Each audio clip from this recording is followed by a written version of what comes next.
আসসালামু আলাইকুম। বিদ্যা সোপানের পক্ষ থেকে সবাইকে জানাই আন্তরিক শুভেচ্ছা। আজকে আমরা প্রাণী সম্পদ অধিদপ্তরের লিখিত পরীক্ষায় আসা গুরুত্বপূর্ণ একটি অঙ্ক সমাধান করব। চলুন শুরু করা যাক।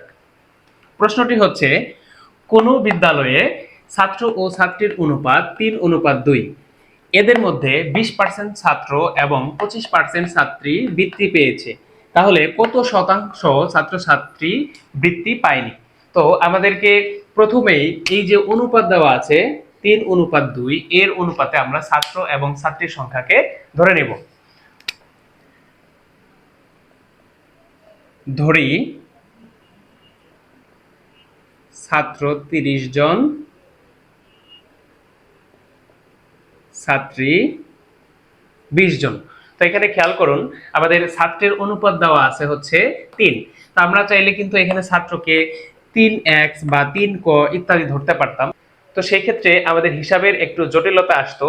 তো হিসাব সহজ করার জন্যই আমরা 3 এর জন্য 30 ধরেছি এবং ছাত্রীর সংখ্যা অনুপাত 2 এর জন্য 20 জন ধরেছি। এতে আমাদের হিসাবের সুবিধা হবে।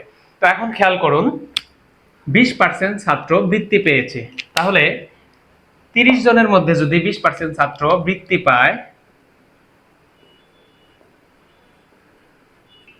ছাত্র বৃত্তি পেয়েছে, দেখেন ছাত্র সংখ্যা 30 জন, বৃত্তি পেয়েছে 20%। 20% মানে কি? 20/100, এত জন। তাহলে আমরা যদি কাটাকাটি করি, 0 0 কাটা, এই 0 এই 0 কাটা, 3 দ্বিগুণে 6 জন। এবার খেয়াল করেন, ছাত্রী বৃত্তি পেয়েছে হচ্ছে 25%।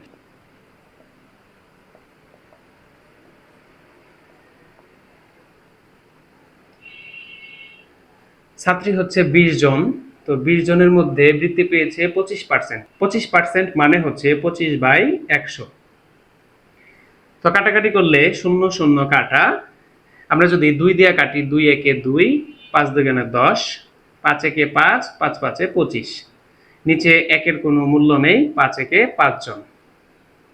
খেয়াল করুন, আমাদেরকে বের করতে বলা হয়েছে যে কত শতাংশ ছাত্রছাত্রী বৃত্তি পায়নি। আমরা বের করেছি যেটা বৃত্তি পেয়েছে।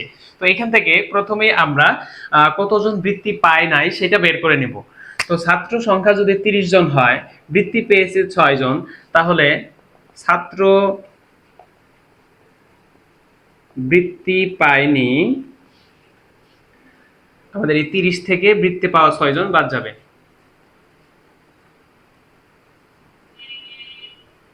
24 জন।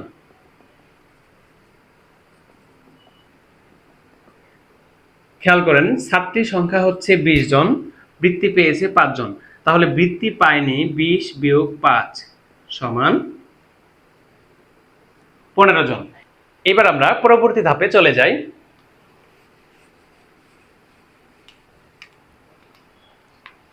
তো খেয়াল করুন, আমাদের ছাত্র সংখ্যা 30 জন, ছাত্রী সংখ্যা 20 জন, তাহলে মোট শিক্ষার্থী কত? মোট শিক্ষার্থী হচ্ছে 30 যোগ 20,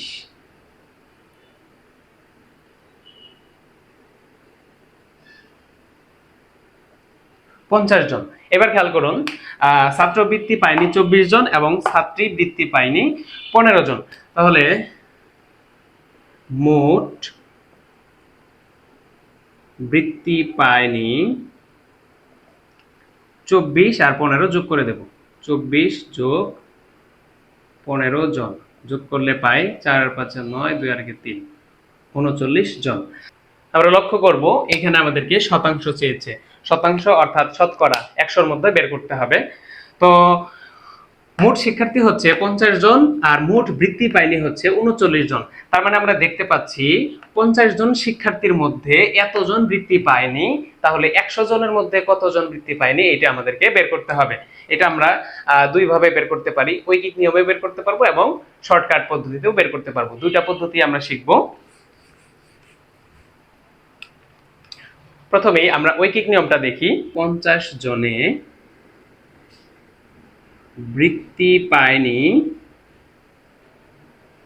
39 জন, একজনে বৃত্তি পায়নি, 50 থেকে এক ছোট, তাই 50 গিয়ে ভাগ হবে।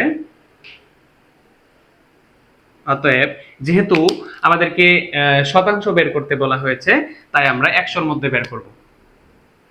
100 জনে বৃত্তি পায়নি, 1-এর থেকে 100 বড়, তো 100 গিয়ে গুণ হবে 39 গুণ 100 ভাগ 50 জন। তো আমরা কাটাকাটি করি, 50 × 50, 50 দ্বিগুণে 100। তো 39কে যদি আমরা 2 দিয়ে গুণ করি তাহলে 9 দ্বিগুণে 18, 8 হাতের 1, 3 দ্বিগুণে 6 আর 1-এ 7, 78 জন। সুতরাং 78% বৃত্তি পায়নি। খেয়াল করুন, এই অংশটুকু যদি আমরা ঐকিক নিয়মে না করে শর্টকাট পদ্ধতিতে করতে চাই তাহলে আমাদেরকে কি করতে হবে? তো লক্ষ্য করলে দেখতে পাই মোট শিক্ষার্থী হচ্ছে 50 জন, অর্থাৎ 50 জনের মধ্যে 39 জন বৃত্তি পায়নি। কত জনের? 50 জনের। যার শেষে র থাকবে সে হচ্ছে নিচে থাকবে। 50 জনের, তাহলে 50 নিচে, আর কত জন? 39 জন, সে থাকবে উপরে। এবার যেহেতু শতাংশ বলা হয়েছে তাই আমরা 100% দিয়ে গুণ করে দিব। এবার কাটাকাটি, 50 × 50, 50 দ্বিগুণে 100। এবার 39কে 2 দিয়ে গুণ করলে আমরা পাবো 78%। এটাই উত্তর। আজকের ক্লাস এই পর্যন্তই। ধন্যবাদ সবাইকে।